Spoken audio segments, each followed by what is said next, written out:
Hey guys, I hope everyone's doing well. I don't normally chime in on the happenings or the going ons. I'm typically pretty reserved, truthfully. But I've seen an unbelievable amount of hate for the Brown family. And it's pretty wild to me that you guys watch a few seasons of a fake ass series. And all of a sudden you're like their cousins or something. You know everything about them. Like you're a fly on the wall and you know everything. Every phone call made, etc. Anyone who's ever dealt with mental health and actually reached the point of doing it, you most likely felt those feelings of not wanting to be here hundreds of times previously, hundreds of times, and you've held on. But a person can only take so many "I'm sorry to hear that" or "you've got this." It really doesn't do a damn bit of good. It's nothing more than lip service. And honestly, it gets irritating. It gets irritating because it's disingenuous.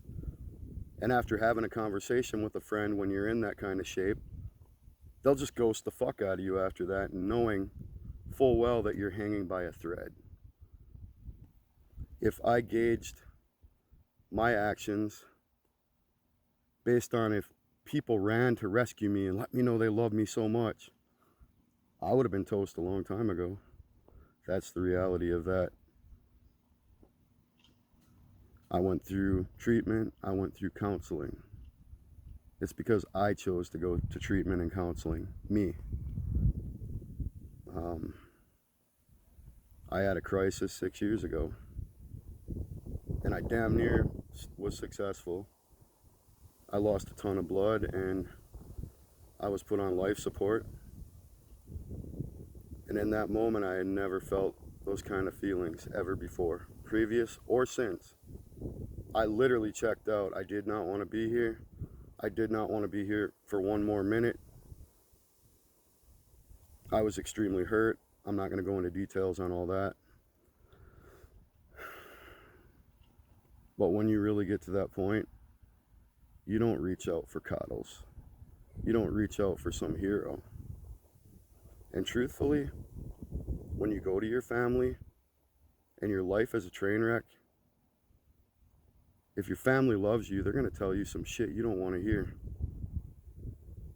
As a result of that, it's easy to lash out and push people away. And that's typically what happens. But they none could have saved him. Only he could have saved him.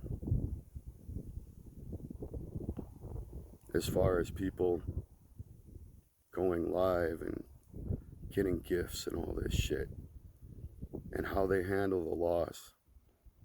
Everybody handles things differently. I shouldn't even have to say this shit. I'll go to a loved one's funeral and I crack jokes, make jokes, try to make people laugh. And that gets me in trouble sometimes, for sure. But that's my way of dealing with it. I have a dark sense of humor. That's my way of coping. As far as people trying to make money and get gifts or whatever the case, anyone who's on this app knows that if you take a week off or even a few days, it completely fucks you. It fucks your algorithm. You literally move in reverse. So my question is, what is everybody's big issue with them being unbothered? I can assure you they're not unbothered. They're just not folding and breaking.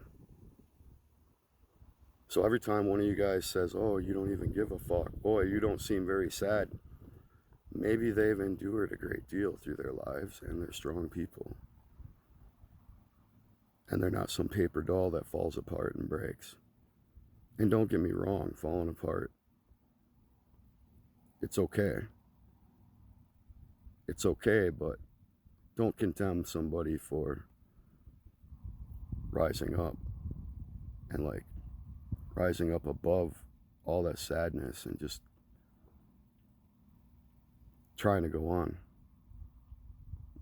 As far as battles and gifts, I see women with their tits hanging out. I see guys all tatted up with no shirts on, grifting like a motherfucker on the daily. Grifting like a motherfucker on the daily. I just wonder how many of you that condemn this family have actually had attempts on your life. And for those of you that have and survived like me, who was the person that convinced you to stay after that? I promise you that person was me. Because I was so caught up in the moment. I've got 3 kids. It took me a little bit to realize, once I worked things out, by doing what I did, being selfish as fuck, I let my kids think that I was okay with leaving them. Essentially, I abandoned them through selfish acts.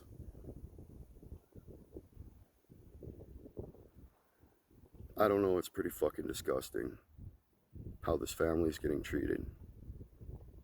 I'm sure they're not a perfect family at all. Mine sure as fuck isn't. Just why do you gotta be hateful? That's the part that I struggle with.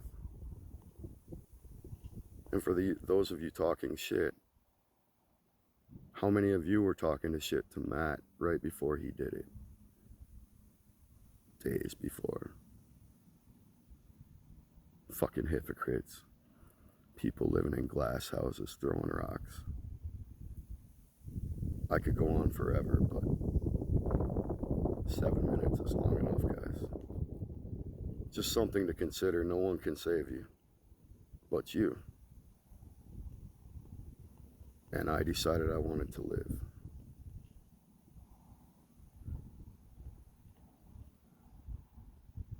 I could say so much. I appreciate you all.